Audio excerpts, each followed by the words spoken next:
to my channel. So today's video is going to be a comparison between the Zequenze notebooks and the Stalogy notebooks. I have two sizes to compare, so we're going to get into A6 and B6. So let's get into this video.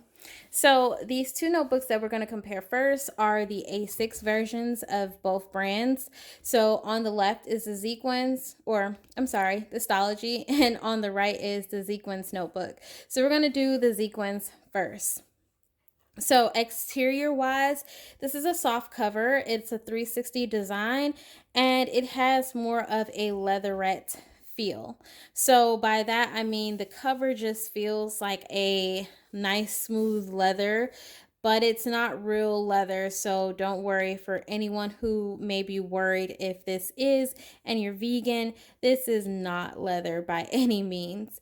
So this name 360 comes from the fact that you can literally bend this book back on itself and the book still keep its shape. So it comes from that. The spine on this is more of a smooth spine, so it allows you to have that flexibility with your book.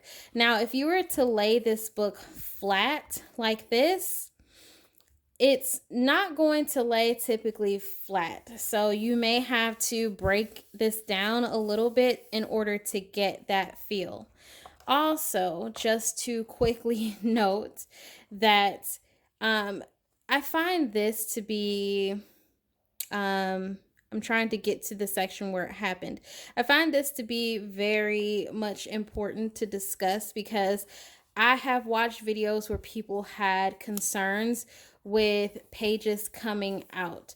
I know that there were some people that did videos and said that their pages never came out. Well, I tugged as I typically would. I just did a small tug like this and my middle pages came out, and I just pulled it out just so that you can see that my page came straight out. Now mind you, this book is not binded at all with stitching. It's all glued, so this is glued binding. You may, if you continue to do this a lot to your book and you tug your pages, you may get, some pages to fall out. Now, I'm not saying that your pages are going to fall out just from doing that, but it just happened to fall out in mine because I tugged on it to see if it would. But basic use, I don't think your pages are going to fall out, but just keep note that this is a glued binding. Now, to get into this grid, the grid is a lot smaller in this book than it is in your Stalogy notebook. Stalogy notebook tends to have a bigger grid. It also has some writing up at the top, which I'll show, but the Zequenze notebook does not have that at all. There's no writing up at the top or down the left-hand side of the page. And although in the Stalogy notebook, it is very faint, it can be bothersome for someone who just wants a basic notebook with no manufacturer's writing at all. So the Zequenze happens to be that book. It has no writing in it whatsoever. So if you're looking for something like that, then the Zequenze is definitely going to be something for you. Now, again, the grid is smaller on this and the paper is a little bit thicker than your Stalogy notebook. So if I had to compare paper, this is a lot smoother than the Stalogy notebook. It just feels smoother. I'm going to take my page that actually fell out. But it just happens to be a little bit smoother than the Stalogy paper. And not to say that it's better than the Stalogy paper. It just feels good. It's not a bad paper in the hands. But again, all of that goes into use. So what does use look like on this book? Well, it does ghost. It ghosts a lot, actually.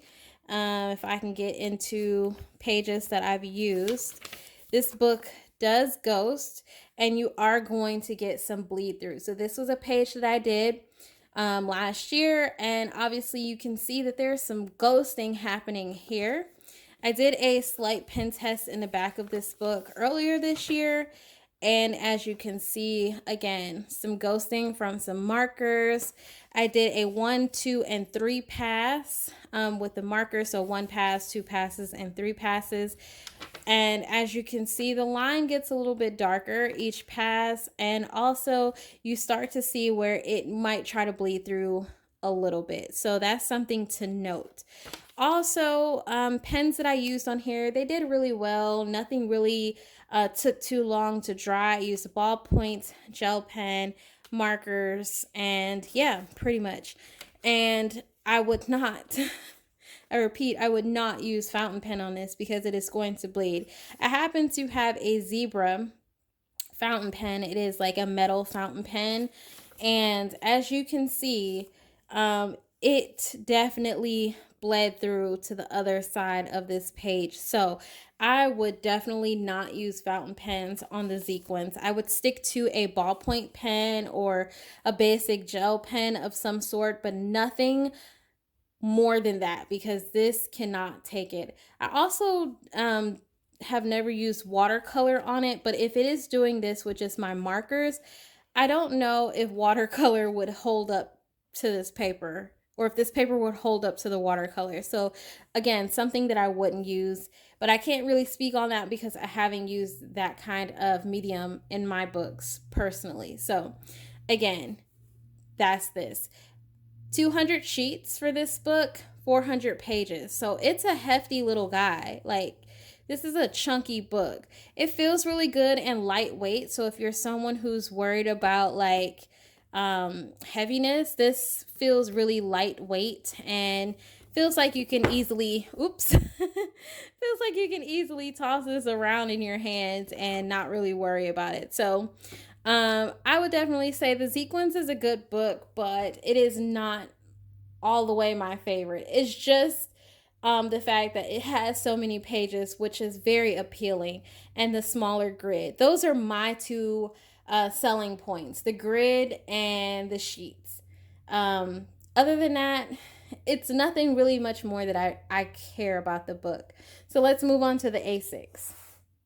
The A6 Stalogy has a different kind of a feel to it. This feels a little bit harder. The cover is a little bit harder, so it's able to take some dings and a little bit of beat up just like the Zequenze notebook. This is not a 360 design, so it's not going to be able to fold back on itself without some noticeable wear to the binding. So this binding is squared off. It does have a lay flat binding, so no matter where you are in the book, mind you, I tipped some stuff in here, so mine won't necessarily lay too flat. But if you notice, it does have that lay flat kind of binding, so you're definitely going to get that with this. Unlike the Zequenze notebook, this is stitched and not glued, so I can definitely appreciate that coming from the makers of the Stalogy notebook, that this is stitched and not glued. So if you were to tug at the middle, it feels very secure and doesn't feel like it's going to fall out at any point, unlike my Zequenze over there. So grid on this, the grid is a lot bigger. For sure. It's much bigger than the Zequenze notebook. And I'll do a side-by-side comparison. All right, so side-by-side comparison. Grid on the Stalogy is much bigger. Grid on the Zequenze is much smaller. Also, with the Zequenze notebook, like I mentioned, you don't lose any of the page spacing with the grid.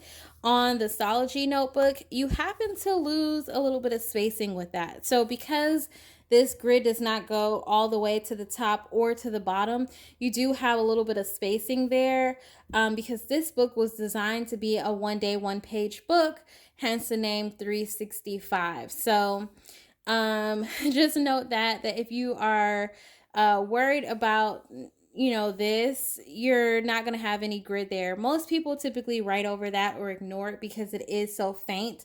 But if you are someone who just don't like that at all, then this may not be the book for you. Also, the paper quality on this is really, really thin. I've never used a Hobonichi at all, so I can't tell you about Tomoe River paper whatsoever, but I get a lot of people to say that this feels similar or it is a knockoff version of Tomoe River paper. I can't say that for myself, but it does feel really, really good, and I really, really do like the Stalogy notebook. So what does writing look like in this book? Well, it looks like this. There's ghosting for sure because the book has thinner paper. You're definitely going to get some ghosting. That's like a known factor with this. Definitely some ghosting going on. One thing I will say is I didn't really get any bleed through whatsoever.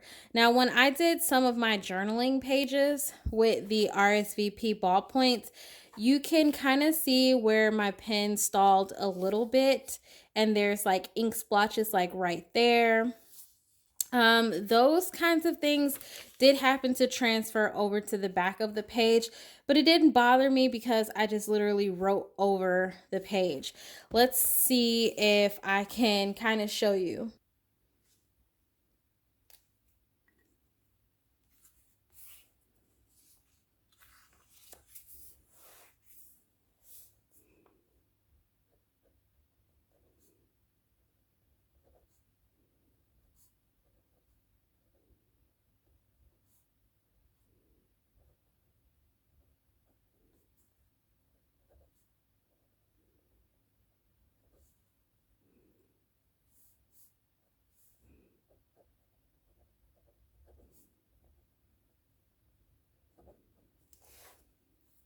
Some parts of me hates writing with this pen. So I didn't feel my pen stall at all, but let's just see if it did what it usually does. And it didn't, surprisingly. So again, it does sometimes, but it sometimes doesn't.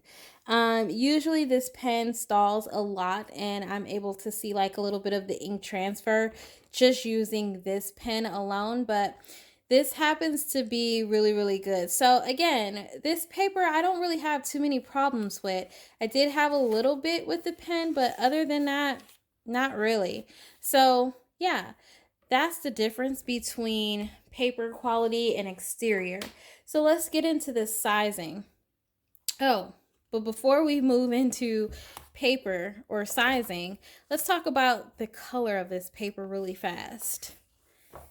Color of this paper for Zequenze and Stalogy is noticeably different as well. The Stalogy has a more cream of a white paper, and the Zequenze is bright white. I happen to love this about the Stalogy and Zequenze because I just feel like in the Stalogy that cream color works. I think if it was bright white, it wouldn't be as pretty as it is. But the Zequenze, however, I think that if this was a cream color paper, I wouldn't like it as much. The white definitely just works for this, but you do notice a difference with the paper color. So that's the only thing that I would say about this. So let's get into this sizing. So side by side, try to line it up. Side by side, you kind of notice that the Zequenze book looks a lot shorter. It doesn't look like it's smaller in width, but if we put this side by side, and I'll try to straighten out my Stalogy notebook. If we put this side by side, the Zequenze notebook is noticeably smaller in width as well as in height. So I believe that the Zequenze notebook is A6 to some degree of what they believe is A6, but you are going to have a little bit of trouble putting this in covers. So this is not going to fit snug. You're definitely going to have a little room, especially in A6 size covers, because of the smaller size of the book. with my hand up against it. It just looks smaller with that versus with my hand up against this. There looks like a little bit more spacing there than this. You see? I believe this is true A6, and that's just my opinion. I think that this is true A6 because it fits really, really well in all of the A6 covers that I do have. So those are the two comparisons between the A6. Now, I won't go into paper quality and things like that with the B6 because literally paper quality is the same for each book, but I will go into grid. So I don't know if it was the A5 that the grid was a little bit different. So don't quote me on that. But the grid in the Stalogy B6 looks relatively the same as it does in the A6. And the grid in the B6 Zequenze looks the same as in the A6 version. So smaller grid still with the Zequenze and bigger grid with the Stalogy for sure. Paper is still bright white in the Zequenze and off-white in the Stalogy. This is 200 pages or 200 sheets, 400 pages, and this is 365, so a page per day. Again, with sizing, if we do a side-by-side comparison, lining it up, we do a side-by-side comparison. They look like they may be the same size, but actually the Zequenze is a little bit shorter than the Stalogy, and width-wise, it looks like it could be the same in width. But again, if we sit this on top and then line them up correctly, we can see that the Zequenze again is filling in the width as well in the height. So up top view, we can see that the Zequenze notebook is way chunkier than the Stalogy notebook for sure. So if you're into chunkier notebooks, then the Zequenze obviously is going to be something for you compared to this Stalogy notebook. If you're into moderately chunky but not too chunky, then the Stalogy notebook is definitely a book for you. Things to note to close this out. Both notebooks have, their flaws. Both notebooks are gonna be, like better and worse than some other things that we may use in life. But just note that both of these books are really good books, despite my page coming out of my A6. They're really good books. Again, they have their quality standards. They aren't by any means horrible books. They aren't the worst books in the world. And yeah, I hope I did a good job hitting these points with the book. Although I didn't do too many pen tests and things like that, I hope that I answered some of the questions that you might have had in regards to this book. If you are a fountain pen user, there are videos where people literally make comparison videos between the paper quality with fountain pen. Me personally, it's not something that I would use, especially in the Zequenze notebook. But, people have their opinions on that. But as far as I know, that is that for me. So if you like the video, I would love it if you give me a thumbs up. That just helps me know if you like these kinds of videos and also what kinds of videos you do like, so that I can make more of that kind of content. And yeah, that's it. So I thank you guys so much for watching, and I'll see you guys in my next one. Bye.